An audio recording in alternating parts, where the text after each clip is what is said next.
Olá, tudo bem? Bem-vindo ao nosso Café com Ações. Saúde a todos.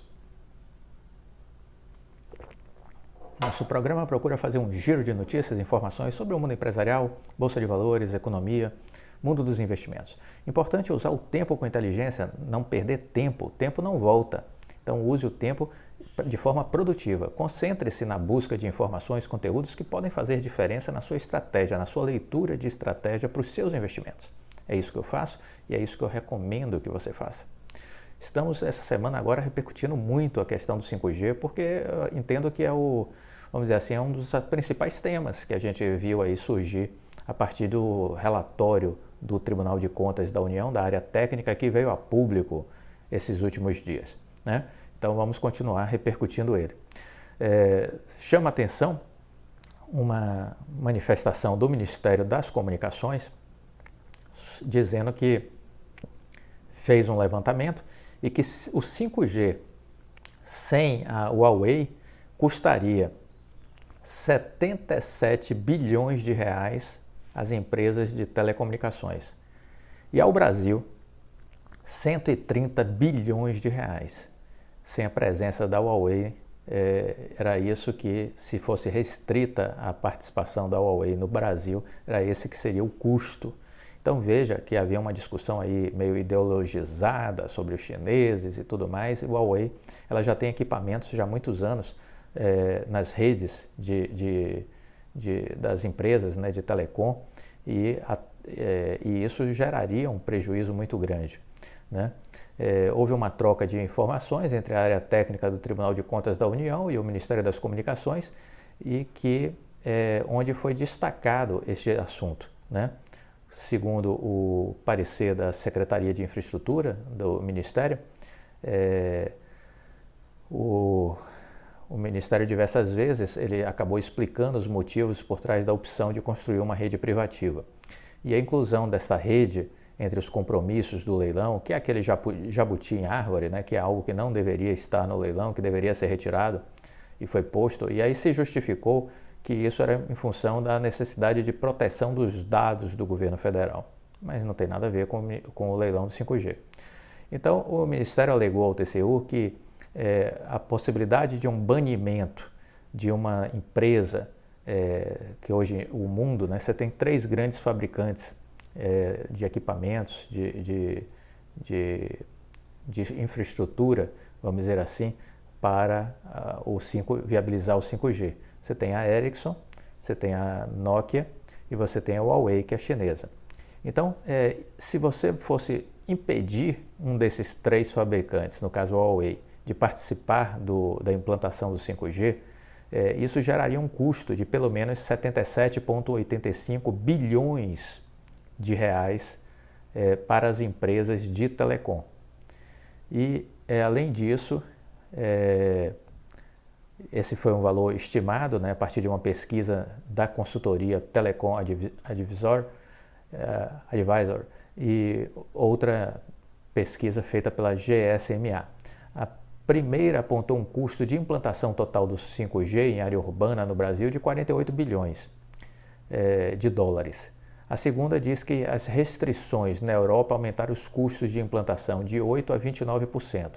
Assim alertou o Ministério das Comunicações que o banimento da Huawei obrigaria as teles a aumentar os seus investimentos em até 1/3. Ao mesmo tempo, haveria um impacto sobre a economia como um todo.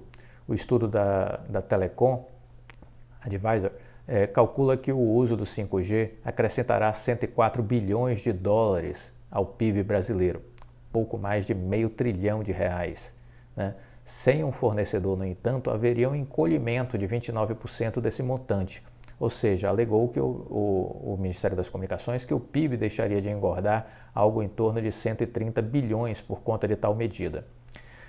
Além disso, a pasta informou que haveria um grande atraso na chegada do 5G, né? Justamente em função dessa proibição. Ao considerar o cenário de exclusão de um fornecedor do mercado e o acréscimo de custo decorrente de uma maior concentração de mercado, estima-se que o prazo para a massificação da tecnologia aumentaria em 4 anos, escreveu o Ministério das Comunicações ao TCU. Diante desses números, o Ministério afirmou que a solução encontrada para garantir a proteção da sua comunicação, dos seus dados sensíveis, foi obrigar aos vencedores do leilão a construção de uma rede privativa do governo, ainda que a rede seja 4G, móvel apenas em Brasília, de fibra nas demais capitais, feitas com equipamentos ópticos tradicionais e sistemas de criptografia, que podem ser utilizados em redes comerciais comuns, observou, por sua vez, a área técnica do TCU. Os argumentos não convenceram os técnicos do TCU, que defendem a realização de uma parceria público-privada para a construção da rede privativa, em vez de ser contrapartida em um leilão de espectro. É exatamente isso. Não faz o menor sentido. Esse assunto, rede privativa, está associado ao leilão do 5G. Deveria ser retirado. Deveria ser essa a conduta do ministro Fábio Faria, que vem fazendo excelente trabalho. Isso agilizaria o andar deste assunto no TCU. A manutenção desse jabuti na árvore pode fazer com que esse relatório, ao chegar no plenário, seja pedido de vista por um ou mais conselheiros dos ministros do TCU, e aí esse leilão pode ir para o ano que vem, né? Então estejamos atentos, porque bom senso é a regra do jogo.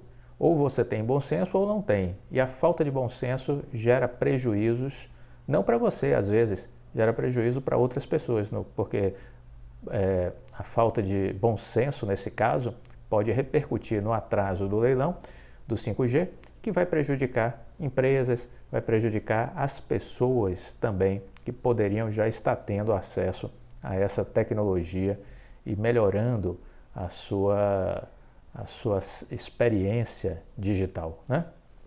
Então estejamos atentos a esse assunto, porque isso foi assim, o grande tema desses últimos dias. Bom, que mais eu queria comentar com vocês?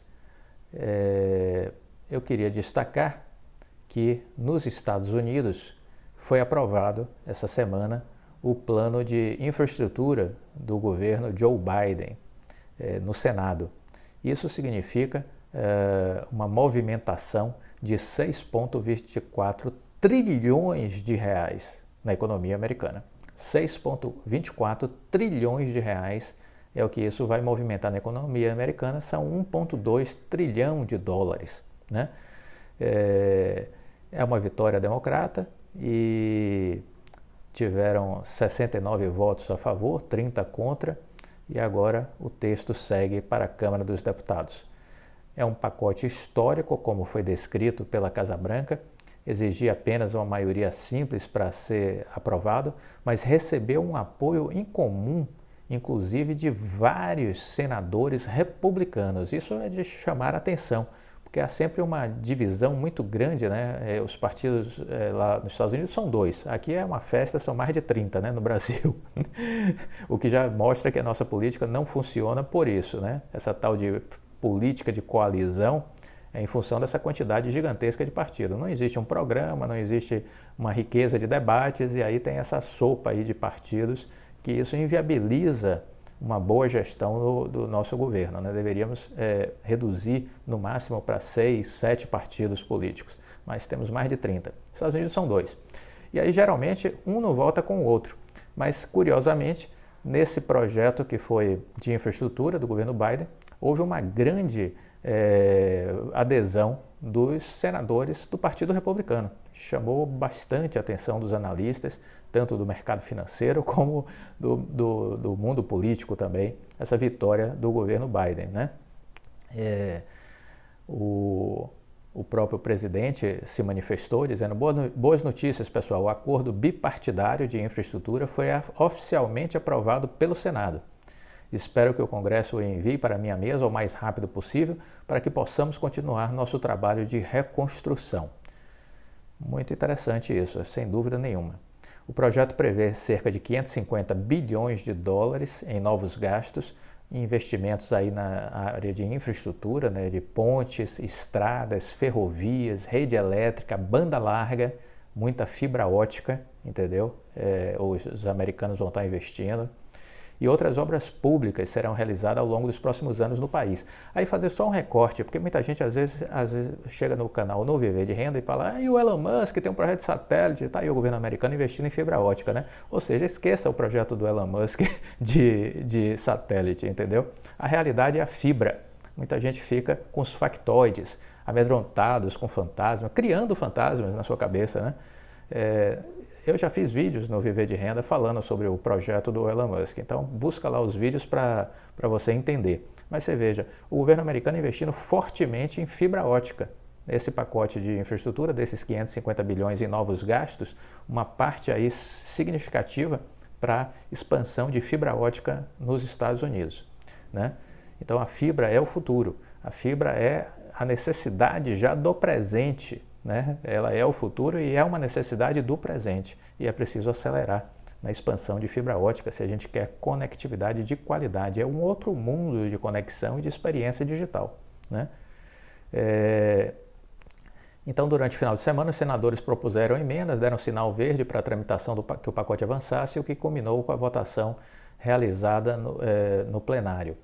O objetivo é revitalizar nossa infraestrutura física e dar às empresas e trabalhadores as ferramentas para trabalhar no século XXI, afirmou o líder democrata do Senado, Chuck Schumer, durante o discurso no plenário. É isso, ferramentas para trabalhar. É isso que a gente precisa. A sociedade, as empresas precisam destas ferramentas, né? Então, bem-vindo este mundo novo e vamos seguir esse caminho. Uma outra notícia que eu queria compartilhar sobre a Apple, né? O Apple Car, projeto do carro da Apple, né? Ele está buscando uma parceria aí, é o que se ouviu de rumores recentemente, com a LG para fabricar o seu veículo.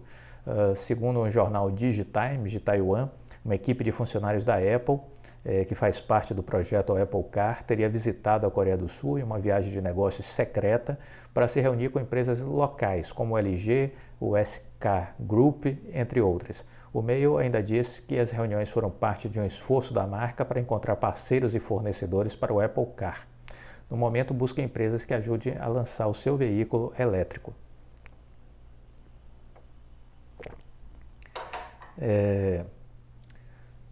A publicação The Korea Times relatou que um executivo sênior disse que os funcionários da Apple estavam na Coreia do Sul para buscar parceiros de negócios para o seu negócio de veículos elétricos e que sem parcerias com os coreanos a Apple não será capaz de concluir seu plano de negócios. Entretanto, o executivo alertou que as negociações ainda estão nos estágios iniciais. O mercado da Coreia do Sul é um alvo da Apple, possivelmente devido ao seu suposto plano de usar bateria de fosfato de ferro-lítio no Apple Car, que os fornecedores sul-coreanos estão produzindo atualmente. Entretanto, apesar disso, a marca também estaria comprometida em garantir que a bateria usada no Apple Car fosse produzida nos Estados Unidos. Por isso, a meta da Apple na Coreia do Sul é possivelmente uma tentativa de convencer fornecedores a construir fábricas nos Estados Unidos. De acordo com a empresa, o Apple Car só deverá ser lançado em 2025. Então, informações aí sobre esse projeto da Apple, que é muito interessante e que vai colocar a empresa num outro estágio, né, em relação ao mundo, em relação à sua marca, em relação ao seu potencial. Estejamos sempre atentos. Bom, esse foi o nosso giro de hoje do Café com Ações. Fique com Deus e até a próxima. Tchau.